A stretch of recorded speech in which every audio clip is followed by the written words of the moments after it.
কি গো রানী, আজ তোমার হলো কি? সকাল থেকে তো দেখাই পেলাম না তোমার। কি আর করব বলুন, সবই আমার কপাল। তোমার গলা শুনে তো মনে হচ্ছে মন মেজাজ খুব একটা ভালো নেই। তার ভালো কি করে থাকবে? বলা নেই কওয়া নেই, রান্নার লোক, কাজের দাসী সকলে ছুটি নিয়ে বসে আছে। সে কি গো, তাহলে রান্না বান্না, ঘরের কাজ সবই একলা হাতে আমাকেই সামলাতে হচ্ছে। হ্যাঁ, তার মানে রান্না করবে তুমি, বাসন মাজবে তুমি, ঘর পরিষ্কারও তোমাকেই করতে হবে? এছাড়ার উপায় কি বলুন, কারণ সংসারটা যে আমার। না না না না না, এই খুব অন্যায়। এতগুলো লোকের একসাথে ছুটি নেওয়াটা সত্যি খুব অন্যায়। শোনো শোনো, ছুটি শেষ হবার পর কাজ করতে এলে সব কটাকে একসাথে ছাড়িয়ে দাও। বাহ বাহ বাহ, ভারী অদ্ভুত কথা বললেন তো আপনি। সব কটাকে একসঙ্গে ছাড়িয়ে দেব না? তা সব কটাকে একসাথে ছাড়িয়ে দিলে মনের মতো লোক আবার কোথা থেকে জোগাড় করতে পারবেন? আর লোক না পাওয়া গেলে তো দিনের পর দিন সব কাজ আমাকেই করে মরতে হবে, তাই তো? হ্যাঁ, সেটাও একটা সমস্যা বটে। আচ্ছা রানী, এই ঝঞ্ঝাটের হাত থেকে কি করে রেহাই পাওয়া যায় বলো তো? আমি আবার কি বলবো? আপনি রাজা, আপনি ভেবে চিনতে একটা উপায় বের করুন। ঠিক আছে ঠিক আছে, আজই রাজসভায় গিয়ে সকলের সঙ্গে আলোচনা করে দেখছি।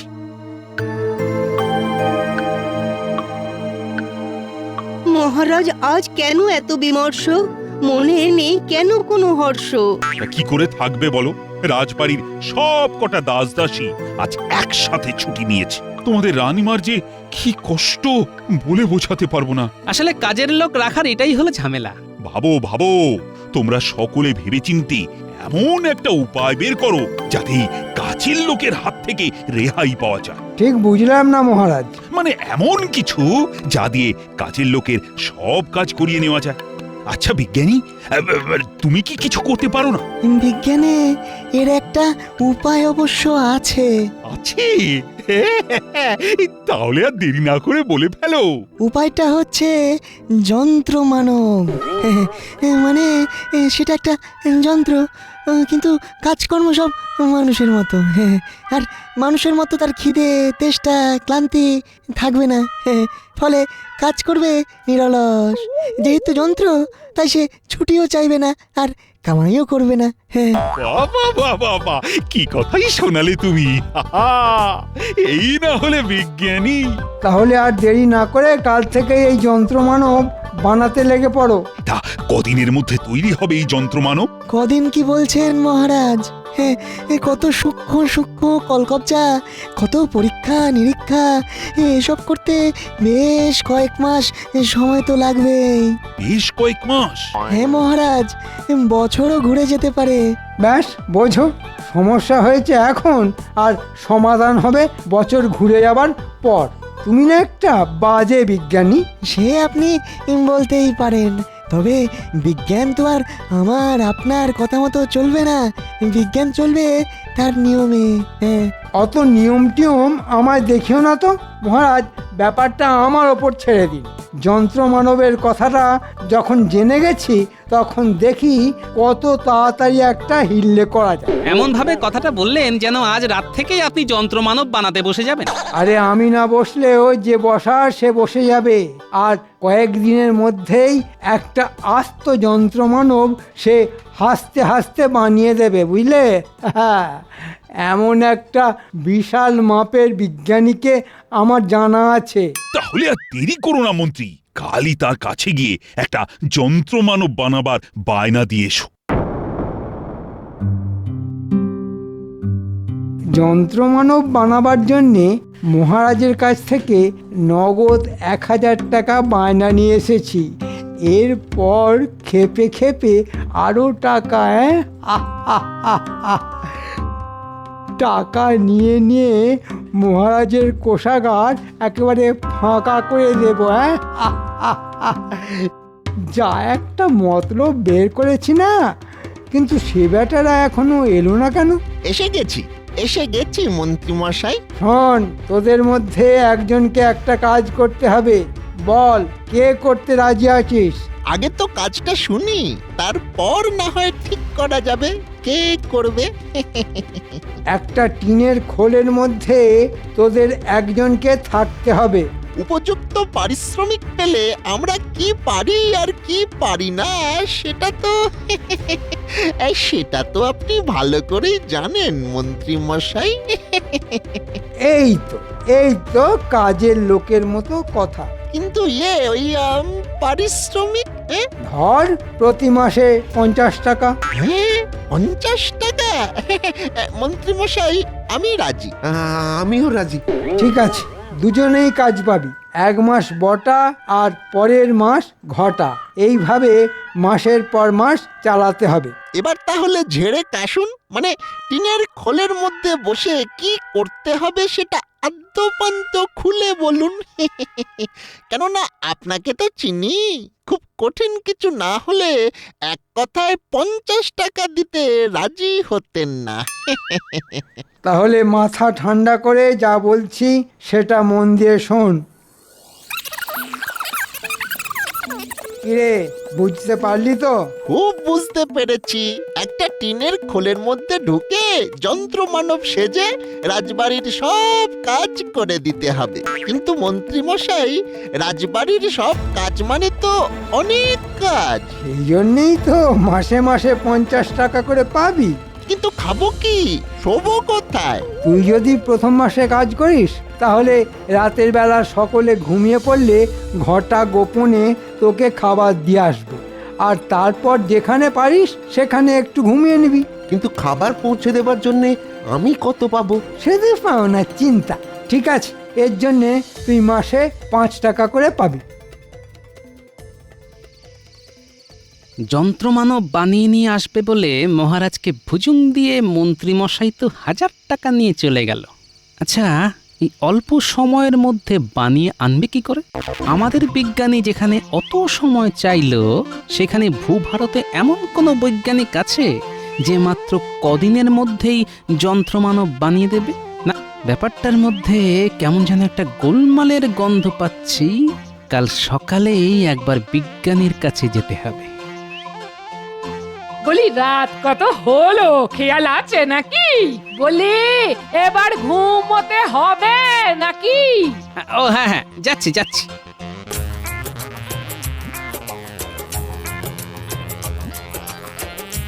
বিজ্ঞানী, বিজ্ঞানী বাড়ি আছে নাকি?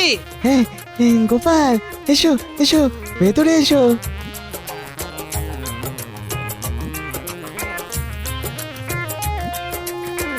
আচ্ছা বিজ্ঞানী, এমন কোনো বিজ্ঞানীকে জানো কি যে কদিনের মধ্যেই যন্ত্রমানবের মতো একটা জটিল জিনিস বানিয়ে দিতে পারে? হ্যাঁ, সেটাই তো একটা মস্ত বড় ধাঁধা। তুমি অন্তত মহারাজকে বারণ করতে পারতে। দেখো গোপাল, আমি যে একেবারেই চেষ্টা করিনি সেটা নয়, কিন্তু মহারাজ তো আমার কথা শুনতেই চাইলেন না। তবে তুমি জেনে রাখো, তোমার মতো আমার মনেও প্রশ্ন জেগেছে, আর একবার যখন জেগেছে তখন এর উত্তর আমি খুঁজে বের করবই। চলো একবার মহারাজের কাছ থেকে ঘুরে আসি। সে না হয় যেতে পারি, কিন্তু তাতে কি কোনো কাজ হবে? তবুও একবার তাকে বোঝাবার শেষ চেষ্টা করতে হবে। না না গোপাল, তুমি আর বিজ্ঞানী আমাকে যতই বিরত করার চেষ্টা করো না কেন, আমি যখন একবার সিদ্ধান্ত নিয়ে ফেলেছি তখন যন্ত্রমানব আমার চাই। তোমাদের রানীমার কষ্ট আমি আর সহ্য করতে পারছি না। কিন্তু মহারাজ, আমার মনে হচ্ছে মন্ত্রীমশাই আপনাকে ঠকাচ্ছে। আমারও তাই মনে হয় মহারাজ। থামো, আসলে মন্ত্রীকে সহ্য করতে পারো না তো, তাই তার বিরুদ্ধে এত কথা বলছো। যাও যাও, এখন আসতে পারো তোমরা, আমার অন্য কাজ আছে। ঠিক আছে, যাচ্ছি। তবে একটা কথা, আপনি না ডাকলে নিজে থেকে আর কখনো আপনার সামনে এসে দাঁড়াবো না। তবে যাবার আগে আবার বলে যাচ্ছি, আপনি কিন্তু খুব বড় একটা ভুল করতে যাচ্ছেন। গোপাল!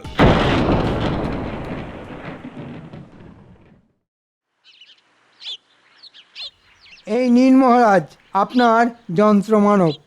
বাহ বাহ বাহ, কি সুন্দর দেখতে, কি সুন্দর রূপুলি গায়ের রং। এই দৌড়ে গিয়ে রানীমাকে খবরটা দে। এই তোরা ধরাধরি করে একে গরুর গাড়ি থেকে নামা। তার দরকার নেই, আমি নিজেই নামতে পারবো। বাহ বাহ বাহ, এ আবার কথা বলতেও পারে।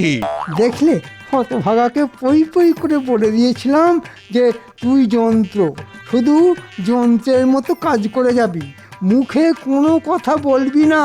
তবুও হতচ্ছাড়া পাকামি করে খোনা গলায় কথা বলতে শুরু করে দিল। আসলে এ খুব উঁচু জাতের যন্ত্রমানব তো, তাই কথাও বলতে পারে। ভালো ভালো ভালো, খুব ভালো।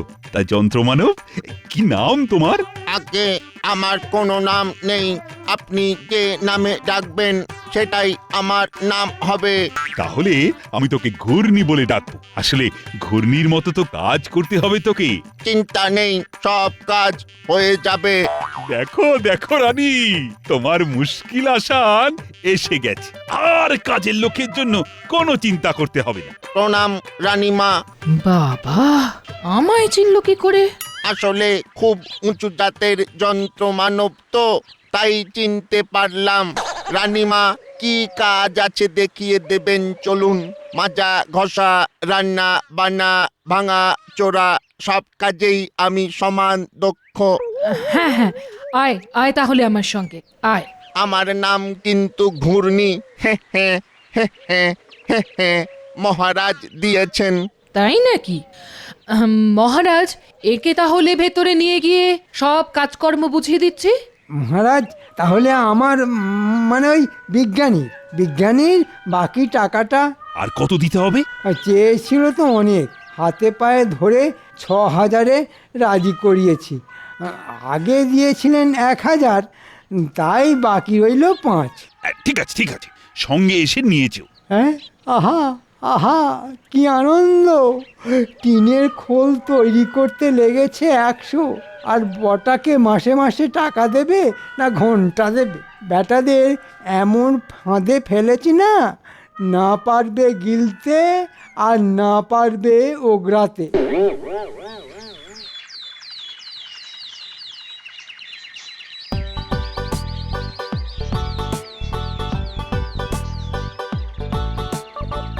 কাল আমাদের সঙ্গে মহারাজ যা ব্যবহার করলেন সেটা কিন্তু ঠিক হলো না। অভিমানে বিজ্ঞানী চাকরি ছেড়ে দিচ্ছে, কিন্তু বিজ্ঞানী চাকরি ছেড়ে দিলেও আমাকে কিন্তু এত সহজে হাল ছাড়লে চলবে না।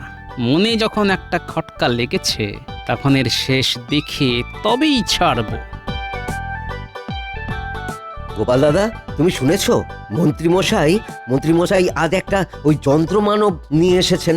বাবা, এত তাড়াতাড়ি? কি সুন্দর চকচকে টিনের খোল গো! আবার খোলের ভিতর থেকে যন্ত্রমানব আবার পরিষ্কার বাংলা ভাষায় কথা বলছে। সে কি গো? বিশ্বাস না হলে দেখবে, চলো। তাই নাকি? ঠিক আছে, সময় হলে যাব। আমি তাহলে আসছি গোপাল দাদা। হ্যাঁ হ্যাঁ, এসো এসো। বিজ্ঞানী, তাহলে কি সত্যি তুমি? হ্যাঁ ভাই, কৃষ্ণনগর ছেড়ে চললাম। কিন্তু চলে যাওয়া মানে তো হেরে যাওয়া বিজ্ঞানী। থেকেই কি জিততে পারবো? মহারাজের কথাগুলো এখনো যে কানের মধ্যে বাজছে। না না, তোমার অভিমানের কারণ অস্বীকার করছি না, তবে আমি বলি কি, সবকিছু ভুলে আরো কটা দিন থেকে যাও। আমি কথা দিচ্ছি, এই যন্ত্রমানবের রহস্য ভেদ আমি করবই করব।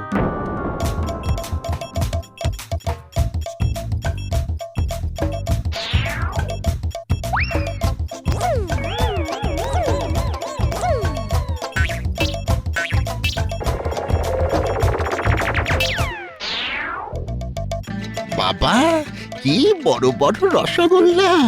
মনে হয় খুব সুন্দর খেতে, কিন্তু একটা যে খাবো সেটারও উপায় নেই। রানীমা গুনে গুনে 4টে দিয়ে গেছে, খেয়ে ফেললেই তো ধরা পড়ে যাব।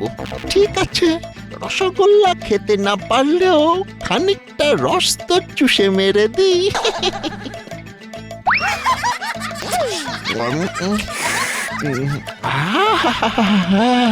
রসগোল্লার রসটাও কি অসম্ভব মিষ্টি! না, চাই, দেরি হলে রানীমা হয়তো চলে আসবেন। শোনো রানী, ছুটি কাটিয়ে কাজের লোকেরা ফিরে এলে ওদের কিন্তু বিদেয় করে দিও। যন্ত্রমানব যখন পেয়ে গেছি, তখন আর মাসে মাসে মাইনে দিয়ে ওদের পোষা কি দরকার বলো তো? মহারাজ, আপনার জল খাবার এনেছিস? দে দে দে, খুব খিদে পেয়েছে বুঝলি। ওকে, আগেই রসগোল্লা তুলে নিলেন। মানুষ তো আগে ফল খায়, তারপর তো মিষ্টি, নাকি? তুই তো জানো রানী, ভোলা ময়রার রসগোল্লা খেতে আমি কিরকম ভালোবাসি। কি হলো? আরে রসগোল্লার রস কই? এ তো শুকনো খটখটে। সে কি, একটু আগে আমি যখন হাঁড়ির থেকে বের করে দিলাম তখন তো রসে একেবারে টইটম্বুর ছিল। খেয়েছে বেছে বেছে ওই রসগোল্লাটাই খেতে হলো। ঘূর্ণি, তুই কি কিছু জানিস? তাহলে মনে হয় আনতে আনতে রসগোল্লার রস শুকিয়ে গেছে, আসলে যা গরম পড়েছে। আচ্ছা আচ্ছা, তুই যা। যাক বাবা, বাঁচলাম। ঠিক আছে ঠিক আছে, ওটা খেতে হবে না, আপনি অন্যটা খান। ই কেমন দেখছো আমার যন্ত্র মানবকে? খুব ভালো মহারাজ। বাহ বাহ বাহ বাহ, কি সুন্দর চকচকে টিনের খোলের মধ্যে কত কারিগরি। আর সত্যি মন্ত্রী মশাইয়ের মাথা আছে বলতে হবে। শোনো গোপাল, এটা কিন্তু আমার কারিকুরি নয়, এটা হলো আমার বিজ্ঞানীর কারিকুরি। ওই একই হলো মন্ত্রী মশাই, যাহা 52 তাহাই 53। তা ভাই যন্ত্রমানব, তুমি নাকি কথা বলতে পারো, তা শোনাও তো তোমার বচন। গোপাল বুড়োর মাথায় টাক, ইট পড়লে হবে ফাঁক। বাহ বাহ বাহ বাহ বাহ, কি সুন্দর ছড়া। তা ভাই যন্ত্রমানব, প্রথম দেখাতেই ইট পাটকেলের কথা কেন? আমার সঙ্গে কি তোমার আগের কোনো শত্রুতা আছে নাকি? এই রে, গোপাল কি চিনতে পেরে গেল নাকি? আমি আসছি মহারাজ, রানীমা কিন্তু অনেক কাজ দিয়েছেন আমায়। চলার ধরনটা কেমন যেন চেনা চেনা। ও কি তাহলে তা এমন করে হাসলে যে বড়? আসলে ওর খোলটা টিনের হলেও হাঁটার ধরনটা কিন্তু মানুষের মতন মহারাজ।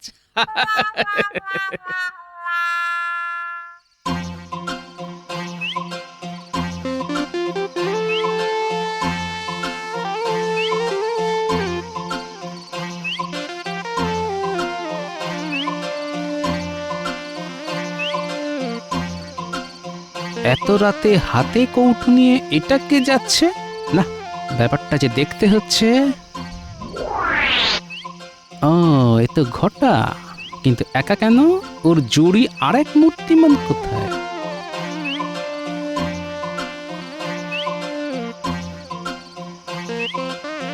কিরে ঘটা? কে? আরে আমি রে, আমি আমি। এত রাতে কৌটো নিয়ে কোথায় যাচ্ছিস? বাবা, এ তো রুটি তরকারি। তা কার জন্য নিয়ে যাচ্ছিস রে? কার জন্যে আবার? কার জন্যে? দি হাওয়ায় একটা কথা ছুড়ে। আমি জানি এটা তুই বটার জন্য নিয়ে যাচ্ছিস। এ মা, এটা তুমি কি করে জানলে? কথার তীর তাহলে ঠিক জায়গায় গিয়ে বিঁধেছে। আমি সব জানি রে, বটাই তো যন্ত্রমানব সেজে আছে রে। কিরে, ঠিক বলছি তো? আমাদের কোনো দোষ নেই গোপাল দাদা, সব কিছু হয়েছে ওই ওই মন্ত্রীর বুদ্ধিতে। সে তো জানি রে, জানি জানি। যত নষ্টের গোড়া ওই মন্ত্রী। ঠিক আছে, তুই যা, বটাকে আমি খাবার পৌঁছে দিচ্ছি। গোপাল দাদা, ও গোপাল দাদা, আমি যেন ফেসে না যাই। আরে তোদের কিচ্ছু হবে না রে।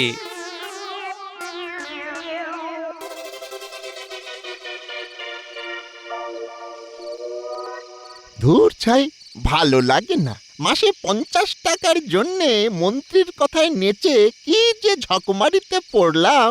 সারাদিন কি খাটনি রে, কি খাটনি। তার উপর সারাদিন পেটে কিচ্ছু নেই। ঘটা যে কখন খাবার নিয়ে আসবে। এনেছিস? দে দে, যা খিদে পেয়েছে না। হ্যাঁ রে, এত দেরি করলি কেন? তোকে কিন্তু যন্ত্রমানব হিসেবে দারুণ মানিয়েছে রে। কে? আরে আমি রে, আমি তোদের গোপাল দাদা। গোপাল দাদা, আমাকে বাঁচা, সত্যি বলছি, আমার কোনো দোষ নেই।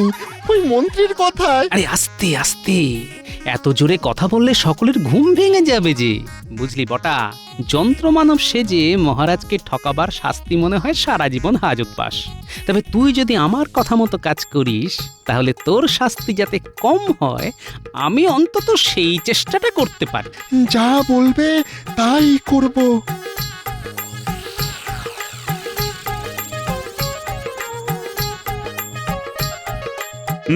এবার তাহলে সবার কাজ শুরু করা যাক। এ কি বিজ্ঞানী, তুমি আবার রাজসভা কেন? আসলে গোপাল আজ খুব সকালে আমার বাড়ি গিয়ে বলল আজ নাকি রাজসভায় এক তামাশা হবে, তাই দেখতে। গোপাল! একই তুই আবার এই সময় এলি কেন? বারে গোপাল দাদা যে বলল। গোপালের কথা তুই শুনবি কেন? তোকে কে তৈরি করে এনেছে? আমি। আর কে টাকা খরচ করেছে? মহারাজ। আর তুই বেয়াদব গোপালের কথা শুনছিস? হ্যাঁ, এ কি তুই আমায় মারলি?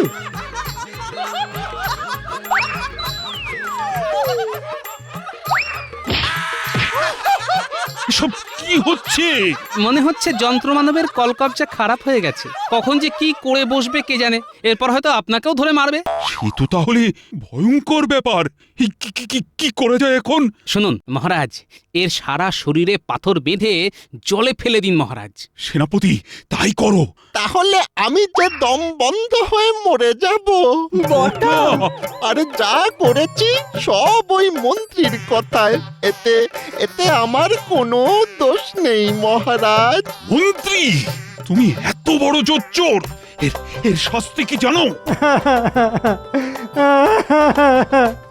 ভুল হয়ে গেছে মহারাজ, জীবনে আর কখনো এমনটা করব না। তবুও শাস্তি তোমায় পেতেই হবে। সেনাপতি, এই যন্ত্র মানবের টিনের খোল থেকে বটাকে বের করে তার মধ্যে মন্ত্রীকে পুরে দাও। আজ থেকে যন্ত্র মানব সেজে রাজবাড়ির সব কাজ ওকেই করতে হবে। তাহলে যে আমি মরে যাব মহারাজ। সত্যি গোপাল, তোমার বুদ্ধির কোনো তুলনা নেই। তাই আবার বলি, জয় গোপালের জয়। জয় গোপালের জয়, জয় গোপালের জয়, জয় গোপালের জয়।